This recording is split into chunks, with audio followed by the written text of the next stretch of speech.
Ô gente, Roberto Rilubíscaro aqui. Eu não sou grande entusiasta e tampouco conhecedor da franquia do Alien, né? Eu vi o primeiro filme no cinema ainda, deve ter visto um ou outro depois. Nossa, tem um monte de prequela e crossover que eu não quis ver, não quero ver até hoje.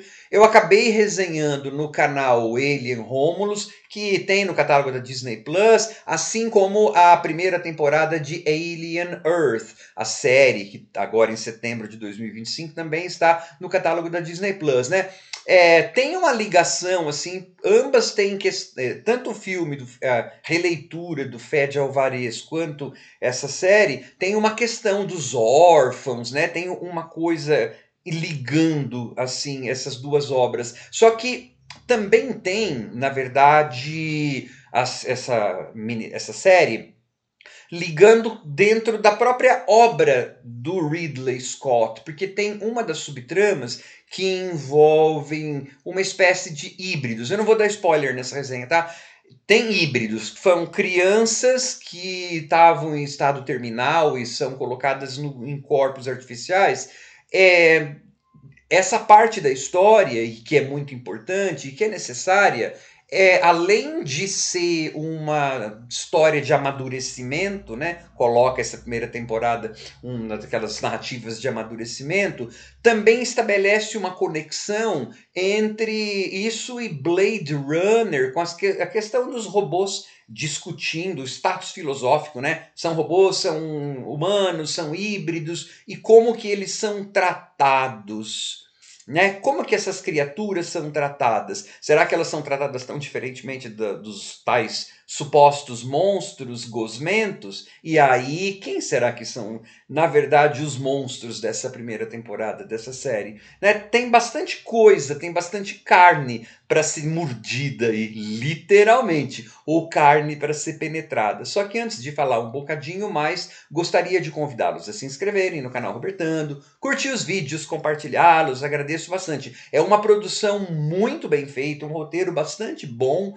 né? Que vai homenagear em alguns momentos o filme Alien, o Oitavo Passageiro, a abertura Super Alien, né? Aquelas pessoas lá comendo, fumando, né? Os funcionários da corporação lá, os tripulantes da nave. E depois tem um episódio no meio da temporada, em algum momento da temporada, que me lembrou bastante o Alien. Só que assim, é uma temporada de 8 episódios, e é claro, eles devem estar querendo fazer segunda, terceira, querer estender isso. Você não pode, para manter o interesse do público e mesmo para ser um roteiro mais inteligente, manter assim um grupo de pessoas presas numa espaçonave, no espaço, sendo mortas por aquelas criaturas lá, né? Não, tem que expandir a mitologia. E olha, expandiram mesmo, a ponto de uma das coisas que tem dessa coisa aí é você ficar questionando quem são os monstros e o que aquelas criaturas, em termos de interesse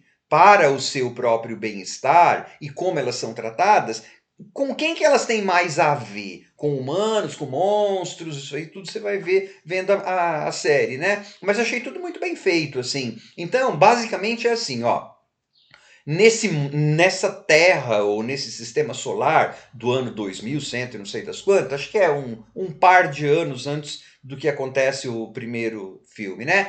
Tá tudo dividido entre corporações. São 5 grandes corporações, né? E uma delas, inclusive, é chefiada por um garoto que é uma metáfora do Peter Pan, né? Que é esse garoto que aí eu fiquei sem entender, gente, porque é assim, dá a entender de que é uma distopia capitalista onde tudo é dominado por essas corporações.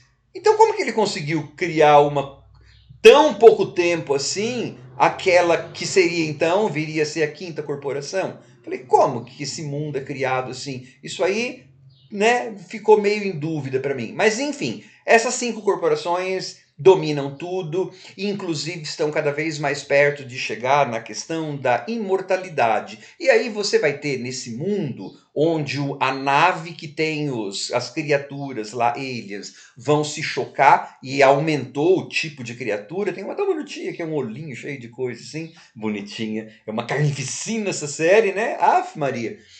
Você vai ter, além dessas criaturas que se chocam com a Terra, uma ilha lá, ó, ilha, igual a Ilha do Nunca do Peter Pan, sim, porque uma outra parte, além dos humanos, além dos androides, além das criaturas lá, você vai ter essas crianças em estado terminal que foram transpostas para corpos híbridos, eles são chamados, né? Para corpos artificiais. Aí que eles vão ficar perguntando: será que a gente é humano? Será que a gente é isso? Veja como essas crianças são tratadas pelo dono da corporação. Se é muito diferente de como os xenomorfos lá são tratados, né? Por isso que vai virar também uma história de amadurecimento. Por quê? Porque a gente vai ter, na verdade, quase que mais interessante do que as criaturas, né?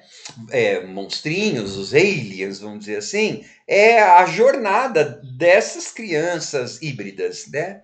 Que é uma das séries de contradições que tem, né? Porque são crianças em corpo de adulto, então é estranho às vezes a maneira como eles se relacionam, fazem as coisas. Você tem uma série em termos aí formais que a parte da escrita, onde eles dão as informações, os computadores, nossa, parece que você está num daqueles computadores dos anos 70, né? Tela preta com um negocinho verde, mas você está num mundo altamente tecnologizado, enfim, você tem um roteiro bastante bem construído, né? Você vai ter essa ligação todo o tempo com a história do Peter Pan. Todas as personagens lá, essas crianças, têm nome dos Lost Boys, dos garotos perdidos do Peter Pan. O Peter Pan, na verdade, seria então esse garoto que conseguiu construir essa quinta potência,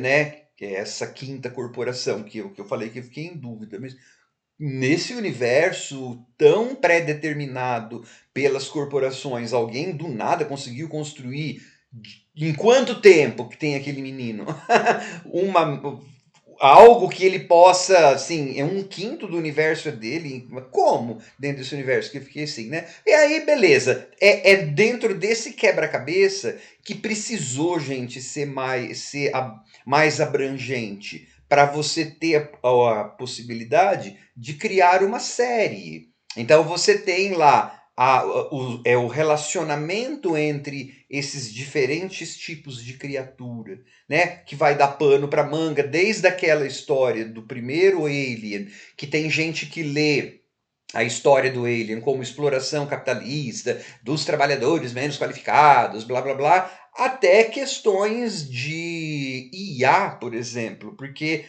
os criadores, das criaturas tentando se voltar contra seus criadores, mas também, assim, os criadores criando alguma coisa que eles não sabem realmente medir o poder que tem, né? Que você pode fazer a metáfora com a nossa IA. Então, assim, é uma série que tem bastantes camadas de interpretação, boa produção, um monte de morte. Nossa Senhora!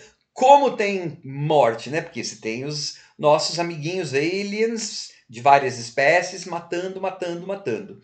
Como eu não sou grande fã e grande especialista, eu já me dou por satisfeito por ter visto o que eles fizeram na temporada 1. Eles, tudo bem, continua. Muito dificilmente eu irei investir mais 8 horas da minha vida vendo segunda, terceira, não sei quantas temporadas. Ah, você acabou de falar que é bom e não vai ver. É por questão de interesse, não por questão de eu não ter achado bom. Eu achei bastante interessante, só que como eu não sou, né, fanático nem nada por essa franquia, por essas criaturas, nem nada, eu vou preferir continuar vendo meus filmes de terror, outras coisas, né? Ali né, é uma série de terror, mas não é assim. Não conquistou, de novo, não conquistou aqui, conquistou aqui. Ok, eu respeito isso, mas quando me conquista só aqui, E eu, na verdade, já sabia que isso ia acontecer. Por quê? Porque desde 79 eu tenho tentado amar isso. Então, e não consigo. Então é assim, legal, eu acho que qualquer encaminhamento que tenha na série vai ser interessante, porque forjam-se alianças bem interessantes no final né, dessa temporada, e provavelmente eles deveriam explicar essa questão aí de como que alguém consegue criar uma corporação em tão pouco tempo num universo tão determinista daquele. Se eles querem criticar aí o capitalismo do jeito que eles querem, esse tipo de capitalismo, né? Então tinham ter feito um mundo em que eu pudesse entender isso melhor, como que aquilo poderia ter acontecido, né? Significa então, se alguém pode construir alguma coisa do nada em tão pouco tempo, significa que aquele lugar não é tão pavoroso assim em termos de opressão econômica, né? Essa é a ideia que parece que a série me passou. Mas para mim tá bom, né? Já tá ótimo. Eu vi o que eles expandiram a ideia, achei tudo muito bem feito e tchau, obrigado.